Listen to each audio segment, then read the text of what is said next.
जामवंत जी कितने शक्तिशाली थे।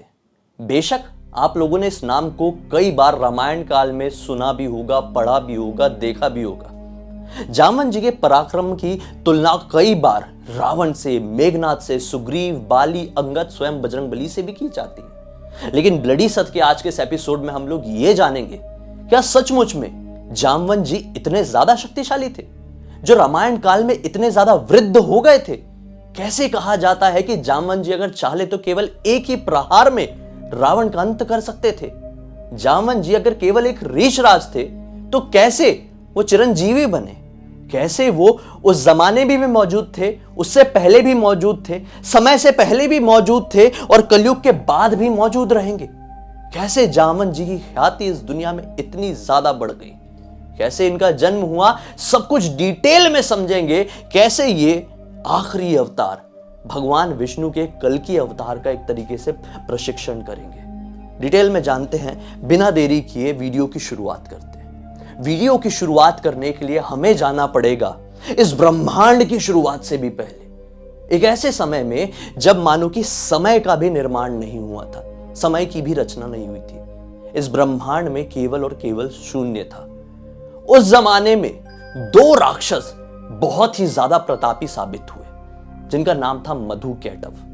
ये बहुत ही ज्यादा पराक्रम वाले थे। इन्होंने अपने पराक्रम से मानो कि भगवान से वरदान प्राप्त किया और ये एक तरीके से जैसे हमेशा होता था, ये नेगेटिव बन गए और जितने भी देवता थे सबको हरा दिए, तीनों लोकों में राज करने लगे। ये अब किसी से भी नहीं घबराते थे क्योंकि इनके पास बहुत ही शक्तिशाली वरदान था।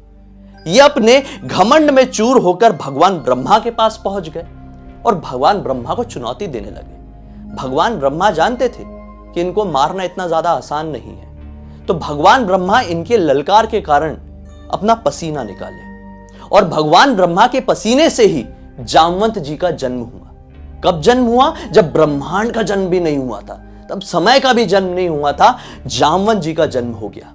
इसीलिए जामवंत जी की जो उम्र है, उनकी जो जन्म तिथि है, वो कोई नहीं बता सकता इस पूरे ब्रह्मांड में। जामवंत जी जिस प्रकार से हम समझे कि सतयुग से भी पहले जन्म ले चुके थे, जामवंत जी ने भगवान विष्णु के मत्स्य अवतार से लेकर सारे अवतारों को अपने सामने देखा है। अगर हम बात करें कंभ रामायण की, कंभ रामायण, तो इससे हमें साफ साफ समझ में आता है कि जब भगवान विष्णु ने राजा बलि के सामने आने के लिए वामन अवतार धरे थे, तीनों पग से पूरे तीनों लोक नाप लिए थे, तब ये सारी चीज जामवंत जी ने अपने आंखों से साक्षात देखे थे। वो ये सारी चीज देखकर काफी ज्यादा प्रसन्न हुए क्योंकि वो भगवान विष्णु के बहुत बड़े भक्त थे। उन्होंने उसी समय ठान लिया कि मैं तीनों लोकों में, पूरे ब्रह्मांड में घूमकर भगवान विष्णु के प्रताप की, भगवान विष्णु के तेज की मानो कि एक तरीके से ख्याति फैलाऊंगा, प्रचार करूंगा। बस इसी चीज के बाद जामवंत जी ने वामन अवतार की परिक्रमा करना शुरू कर दी। वामन अवतार जो उस समय ब्रह्मांड से भी काफी ज्यादा बड़ा था, जामवंत जी ने केवल और केवल 3 क्षण में उस अवतार के 21 परिक्रमा कर ली थी। यानी कि पूरे ब्रह्मांड की केवल 3 क्षण में 21 बार परिक्रमा कर ली थी। जामवंत जी के पास अपनी युवावस्था में इस हद का पराक्रम था। जब वो ये परिक्रमा कर रहे थे, भगवान विष्णु के तेज की मानो कि एक तरीके से प्रचार कर रहे थे पूरे ब्रह्मांड में, वो बिजली के रफ्तार में थे, बिजली से भी तेज थे। उसी दौरान उनके पैर के अंगूठे का एक नाखून महामेरु पर्वत को लग गया, जिस वजह से महामेरु पर्वत क्रोध में आ गया और क्रोध में आकर उसने जामवंत जी को श्राप दे दिया कि जिस प्रकार से तुम्हें अपनी युवावस्था में अपनी गति में इतना ज्यादा घमंड है, उसी प्रकार से, उसी तेजी से तुम्हारी ये युवावस्था अभी की अभी तुमसे छिन जाएगी और तुम अभी की अभी वृद्ध हो जाओगे और लगातार तुम्हारी उम्र बढ़ती ही चली जाएगी, बढ़ती ही चली जाएगी। अगर हम बात करें वाल्मीकि रामायण की, किष्किंधा कांड के अंदर की, तो जब जामवंत जी सारे वानरों का पराक्रम नाप रहे थे, उनकी गति नापने की कोशिश कर रहे थे, तो कोई वानर बता रहा था कि मैं 10 योजन की छलांग मार सकता हूं, कोई बोल रहा था मैं 20, कोई बोल रहा था मैं 40, कोई बोल रहा था मैं 50। तब जामवंत जी ने बोले कि मुझे कमजोर मत समझना, जब मैं युवावस्था में था, वही वाली बात बताई जो मैंने आप लोगों को स्टार्टिंग में बताया था, जब मैं युवावस्था में था तब मैंने पूरे ब्रह्मांड के भगवान वामन के केवल 3 क्षण में 21 बार परिक्रमा कर ली थी। तब जाकर ये सुनकर सभी वानर बहुत ज्यादा हैरान हुए थे। तब उन्हें पता चला था कि जामवंत जी के अंदर कितना ज्यादा पराक्रम है। जामवंत जी ने तब भी बताया कि मैं अभी भी 90 योजन की छलांग एक बार में मार सकता हूं, लेकिन ये 100 योजन से भी ज्यादा की दूरी है। तो इसके लिए स्वयं बजरंगबली ही वो है जो ये काम पूरा कर सकते हैं, बिना घबराए, बिना डरे, बिना किसी रुकावट के। बजरंगबली को भी खुद के ऊपर विश्वास नहीं था, क्योंकि वो अपनी शक्तियों को भुला चुके थे। तब जामवंत जी ही वो थे जिन्होंने बजरंगबली को उनकी शक्ति के बारे में याद दिलाया था। कंब रामायण के ही अनुसार जामवंत जी का वर्णन हमें राजा बलि के दौरान भी मिलता है, और वाल्मीकि रामायण के दौरान जामवंत जी का वर्णन हमें त्रेता युग में भी मिलता है। यानी जामवंत जी सतयुग में भी थे, त्रेता युग में भी थे। लेकिन बात करें भगवत पुराण की, तो सत्यभामा जो थी भगवान श्री कृष्ण की पत्नी, उनके जो पिताजी थे सत्रजीत, उनके पास ना एक मणि हुआ करती थी। इस मणि की जानकारी मैं आप लोगों को एक वीडियो में दे चुका हूं। दरअसल वो मणि उन्हें इंद्रदेव से प्राप्त हुई थी। वो मणि को उन्होंने अपने देव स्थान में रखे थे। उनके एक भाई थे, उन्होंने इस मणि को उठाया और वो कहीं चले गए वन में, और फिर उनसे ये मणि एक शेर को प्राप्त हुई और वो मणि जामवंत जी ने प्राप्त कर ली थी। ये पूरा डिटेल में वीडियो बता चुका हूं, इसलिए मैं आप लोगों को इसके अंदर ब्रीफ में नहीं घुस रहा हूं। तब उन्होंने, सत्रजीत ने सोचे कि ये मणि किसी और के पास नहीं, स्वयं श्री कृष्ण के पास है। तो श्री कृष्ण अपने इस लालचन को हटाने के लिए वन में पहुंचे और जामवंत जी से युद्ध किए थे, ताकि वो मणि श्री कृष्ण प्राप्त करे और वो मणि लेकर सत्रजीत को दे दे कि देखो मैंने ये मणि नहीं लिया था, तुम मेरे ऊपर लालचन लगा रहे थे। यही हुआ था। श्री कृष्ण स्वयं पहुंचे उस वन में जहां पर जामवंत जी की गुफा थी। वो गुफा के अंदर गए और 28 दिनों तक जामवंत जी के साथ युद्ध किया। माना जाता है कि तब तक जामवंत जी की उम्र काफी ज्यादा बढ़ चुकी थी। रामायण काल में ही जामवंत जी की उम्र 6 मानवांतर की थी। तो मानो कि जब श्री कृष्ण से उनका सामना हुआ था तब कितनी उम्र रही होगी, काफी हजारों लाखों साल बीत चुके थे तब तक। तो 28 दिनों तक युद्ध चला। जामवंत जी कमजोर पड़ गए। तब जाकर उन्होंने श्री राम को याद किया और आखिरकार उन्हें समझ में आया कि मेरा युद्ध तो श्री राम से ही चल रहा है। श्री कृष्ण कोई और नहीं बल्कि स्वयं श्री राम का ही एक रूप है। तो उन्होंने श्री कृष्ण के चरण स्पर्श किए और श्री कृष्ण ने श्री राम के रूप में उन्हें दर्शन दिया। यहां से भी समझ में आता है कि ये कितने ज्यादा शक्तिशाली थे। त्रेता युग में भी थे, द्वापर युग में भी थे, सतयुग में भी थे और सारे युगों से पहले भी थे। एक और चीज में हमें वर्णन मिलता है जामवंत जी का। जब ये युद्ध चल रहा था, और ये वर्णन कहां मिलता है पता है? रामचरितमानस में। जब ये युद्ध चल रहा था, श्री राम और रावण का युद्ध, तब रावण ना बहुत भारी मात्रा में वानर सेना को मारा जा रहा था। ये सारी चीजें देखकर जामवंत जी काफी ज्यादा क्रोधित हो गए। जामवंत जी ये युद्ध तो नहीं लड़ रहे थे, लेकिन क्रोध में उन्होंने एक छलांग मारी और एक छलांग में उन्होंने दूसरा पैर सीधे रावण की छाती में मारा। केवल एक ही प्रहार से रावण तुरंत मूर्छित हो गया, जमीन में गिर पड़ा। रावण जैसे ही मूर्छित हुआ, उनका क्रोध शांत नहीं हुआ, उनका क्रोध और बढ़ गया। उन्होंने तेजी से आकर एक और उसे लात मारे और ऐसा लगा कि रावण के प्राण ना निकल जाए। यानी उनका जो सारथी था बहुत ज्यादा घबरा गया रावण का। उसने तुरंत रावण को खींचा और वहां से हटा लिया। ये सारी चीजें देखकर मेघनाद काफी ज्यादा क्रोधित हो गया, रावण का पुत्र। उसने बोला कि मैंने गलती कर दिया, जो वृद्ध समझ के तुम्हें पहले नहीं मारा।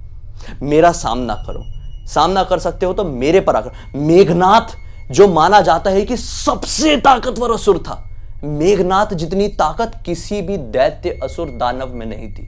मेघनाद इतना ज्यादा शक्तिशाली था। उसने अपने पूरे ताकत के साथ एक शूल निकाला, एक हथियार निकाला और जामवंत जी के ऊपर आक्रमण कर दिया।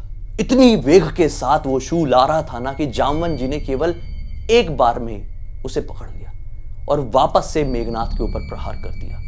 यह प्रहार मेघनाद को बहुत बुरी तरह से क्षति पहुंचाया, जिस वजह से मेघनाद भी वहां पर मूर्छित पड़ गया था। लेकिन श्री राम के कहने पर जामवंत जी पीछे हट गए। उन्होंने युद्ध वापस से नहीं लड़ा। यहां से भी समझ में आ जाता है कि जामवंत जी कितने ज्यादा शक्तिशाली थे। लेकिन कहां से आई थी जामवंत जी के पास इतनी शक्तियां? ये शक्तियां आई थी स्वाध्ययन से। दरअसल जामवंत जी हमेशा पढ़ते रहते थे, सारे वेद पुराण उन्हें कंठस्थ थे। हर तरह की शक्तियां वो केवल पढ़ पढ़ के ही प्राप्त कर चुके थे। समय से इतने पहले भी वो थे, समय के इतने बाद तक भी वो थे। उन्होंने वो सारी शक्ति अपने आप के अंदर अर्जित कर चुके थे जो इस ब्रह्मांड में एग्जिस्ट करती थी। इस वजह से युवावस्था में वो इतने ज्यादा शक्तिशाली थे। वो स्वयं भगवान ब्रह्मा के अंश माने जाते थे। तो उनके अंदर कितनी ताकत होगी, पूरे ब्रह्मांड की हर एक शक्ति जामवंत जी हासिल कर चुके थे। लेकिन क्या जामवंत जी की शक्तियों की तुलना हम बजरंगबली की शक्तियों के साथ कर सकते हैं? बिल्कुल भी नहीं। जहां एक तरफ जामवंत जी भगवान ब्रह्मा के अंश माने गए हैं, दूसरी तरफ बजरंगबली भगवान शिव के सबसे ज्यादा ताकतवर रुद्र अवतार माने गए हैं। तो कैसे हम दो महाशक्तियों की तुलना कर सकते हैं? यह गलती तो हमें सपने में भी नहीं करनी चाहिए। माना जाता है कि जामवंत जी अपने इसी पराक्रम की वजह से स्वचिरंजीवी बन गए थे। यानी कि जामवंत जी के अंदर वो पराक्रम है कि दुनिया की कोई भी शक्ति जामवंत जी का अंत नहीं कर सकती। इसी वजह से माना गया है कि जामवंत जी चिरंजीवी है। जब कल की अवतार आएगा तब जामवंत जी सामने आकर कल की अवतार का प्रशिक्षण करेंगे। जामवंत जी कलयुग के अंत के बाद भी इस दुनिया में रहेंगे। जब नए युग की स्थापना होगी तो वो भी जैसे कि उस समय अपना योगदान निभाए थे, इस समय भी अपना योगदान निभाएंगे। लेकिन जामवंत जी रहते कहां, ये एक सवाल लोगों के मन में अक्सर दौड़ता होगा। मैं बताता हूं। दो बातें सामने आती है। उत्तर प्रदेश के बरेली के पास जामगढ़ नाम के एक गांव में एक गुफा मौजूद है। यह गुफा बहुत ही ज्यादा प्राचीन है। लोगों की यह मान्यता है कि जामवंत जी इसी गुफा में काफी हजारों साल तक रहा करते थे। यहां पर गणेश जी और जामवंत जी की एक मूर्ति भी मिल जाएगी। माना जाता है कि जामवंत जी गणेश जी की वही मूर्ति की पूजा अर्चना किया करते थे। और समय के साथ पता नहीं यहां पर कौन आया, किसने यहां पे जामवंत जी की मूर्ति गणेश जी की मूर्ति के साथ स्थापित किया, और वो आज दोनों मूर्तियां हर साल तिल के बराबर बढ़ती है। और दूसरी बात जो कि जामवंत जी के निवास स्थान को लेकर सामने आती है, वो बात जुड़ी हुई है मध्य प्रदेश के रतलाम शहर से थोड़ी ही दूर मौजूद एक गांव के साथ, जिस गांव का नाम है जामथून ग्राम। दरअसल ये गांव माना जाता है कि जामवंत जी ने स्थापित किया था, और यहां पर जो गुफा है वहीं पर जामवंत जी आज रहते। ये गुफा भी काफी हजारों साल पुरानी है, काफी हजारों साल पुरानी।